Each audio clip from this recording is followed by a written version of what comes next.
ഒരു കാര്യം മനസ്സിലായി, മുജാഹിദിന്റെ ചോദ്യശരങ്ങൾ വന്നപ്പോ, ചങ്കർക്കുന്ന ചോദ്യശരങ്ങൾ വന്നപ്പോ ഏതോ ഒരു ദുബായിലുള്ള ഒരു കാക്ക എഴുതി കൊടുത്തതാണ് ഇപ്പൊ വായിച്ചത്. ഇന്നത്തെ നൂറ്റാണ്ടിൽ ആരെങ്കിലും എഴുതിയതിനെ കുറിച്ചല്ല ചോദിച്ചത്. പ്രമാണബദ്ധമായി മറുപടി പറയാണ്ടെങ്കിൽ പറയാം. പ്രമാണം തന്നെയാണ് ആ പറഞ്ഞത്. മുസന്നഫ് അബ്ദുൾ റസാഖ് എന്ന് പറഞ്ഞ ഹിജറ 211 അതിന്റെ രചയിതാവ് 211 വഫാത്തായ മഹാപണ്ഡിതനാണ്. അവരുടെ ആ മുസന്നഫിന്റെ കോപ്പിയാണ് ഈ കിട്ടിയത്. ഏതെങ്കിലും ആരെങ്കിലും സ്വന്തം പോക്കറ്റിൽ നിന്ന് എഴുതി ഉണ്ടാക്കിയതല്ല. അത് കിട്ടിയ കഥയും ആ കോപ്പിയുടെ പകർപ്പിന്റെ ചരിത്രവും ഒക്കെ അതിന്റെ ആമുഖത്തിൽ പറയുന്നുണ്ട്. അതൊക്കെ വിശദമായി നോക്കിയാൽ ഈ കാര്യം ബോധ്യപ്പെടും. മുസന്നഫിൽ ആദ്യം ഉണ്ട് എന്ന് പറഞ്ഞേ, പിന്നെ പറഞ്ഞാൽ മുസന്നഫില്ല, പുതിയ കോപ്പിയിലില്ല എന്ന് പറഞ്ഞു. അങ്ങനെയല്ല, മുസന്നഫിൽ ഉണ്ട് എന്നേ പറഞ്ഞത്. പക്ഷെ നിലവിലുള്ള കോപ്പികളിൽ ചിലതിൽ അതിന്റെ ആമുഖത്തിൽ അത് കണ്ടിട്ടില്ല എന്ന് അത് പ്രസിദ്ധീകരിച്ച ആള് തന്നെ പറഞ്ഞിട്ടുണ്ട്. അങ്ങനെ പറഞ്ഞത്. ഇപ്പൊ മങ്കൂസ് മൗലൂദിന്റെ കാര്യത്തിൽ ചോദ്യം വന്നപ്പോ ഇപ്പം പുതിയതായി എഴുതി കൊടുക്കുകയും മങ്കൂസ് മൗലൂദിന്റെ കാര്യം ഇപ്പൊ മാത്രം ചോദ്യം വരാൻ തുടങ്ങിയതല്ലോ. മുജാഹിദ് ഉണ്ടാക്കി അന്ന് മുതലേ ചോദ്യം വരാൻ തുടങ്ങിയിരിക്കണം. എന്നാ പിന്നെ അന്ന് തന്നെ ഞങ്ങൾ അത് അച്ചടിച്ചുണ്ടാക്കണ്ടേ? അപ്പൊ അത് കിട്ടിയപ്പോ തന്നെ ഞങ്ങൾ പ്രസിദ്ധീകരിച്ചത്, അതിന്റെ മുമ്പ് പ്രസിദ്ധീകരിച്ചിട്ടില്ല. ഇപ്പോഴാണ് കിട്ടിയതെന്നർത്ഥം. അതെ, കിട്ടിയപ്പോഴാണ് പ്രസിദ്ധീകരിക്കാൻ. അതെ, അതിന്റെ മുമ്പ് പ്രസിദ്ധീകരിക്കാൻ പറ്റൂലല്ലോ. കിട്ടിയപ്പോഴല്ലേ പ്രസിദ്ധീകരിക്കുക. അതാണ് സുന്നികളുടെ പരിപാടി. അതിന്റെ മുമ്പ് കളവ് പറയുന്ന പരിപാടിയില്ല. കിട്ടിയാ പ്രസിദ്ധീകരിക്കുക, ഇല്ലെങ്കില്ല. പക്ഷേ ഹദീസ് ഒരു കാര്യമുണ്ട്, നമുക്കിപ്പോ കിട്ടിയതാണ്, ഇതിന് മുമ്പ് ഹദീസ് ഇല്ല എന്ന് പറയരുത്. ഇമാം ഖസ്സലാനിയെ പോലുള്ള മഹാപണ്ഡിതന്മാർ മുസന്നഫ് അബ്ദുർ റസാഖിൽ നിന്ന് ഈ ഹദീസ് ഉദ്ധരിച്ചിട്ടുണ്ട്.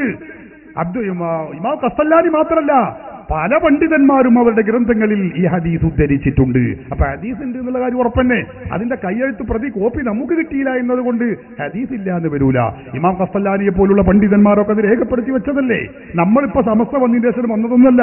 ഒരുപാട് പണ്ഡിതന്മാർ അത് രേഖപ്പെടുത്തി വെച്ചിട്ടുണ്ട്.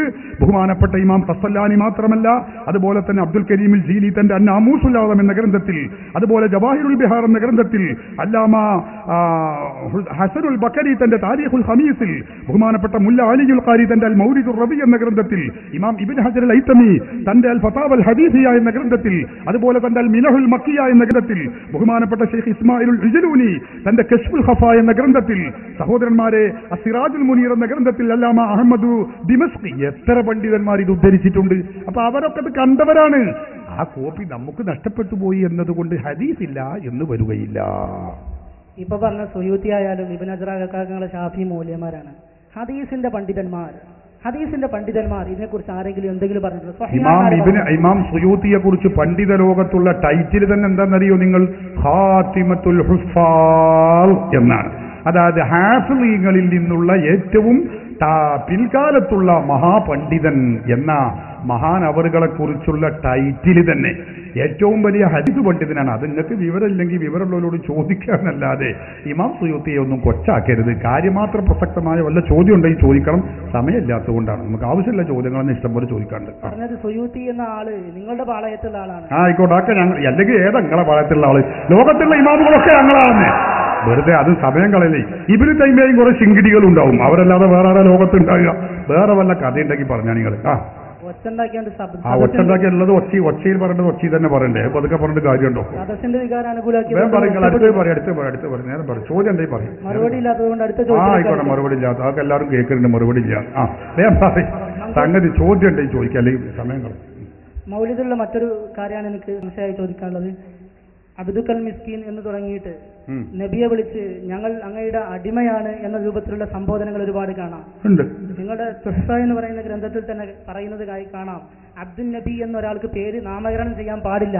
കാരണം അതിനെക്കുറിച്ച് ഷർവാനി പറഞ്ഞത് അത് ശിർക്കാവാൻ സാധ്യതയുണ്ട്, അങ്ങനെ തെറ്റിദ്ധാരണ ഉണ്ടാക്കാൻ സാധ്യതയുണ്ട്.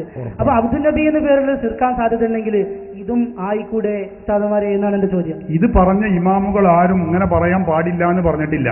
അബ്ദുൽ നബി, നബിന്റെ അടിമ എന്ന് പേര് വെക്കാൻ പാടില്ല എന്നാണ് ആ ഇമാമുകൾ പറഞ്ഞിട്ടുള്ളത്. അത് നിങ്ങളെ ഓർക്കണം.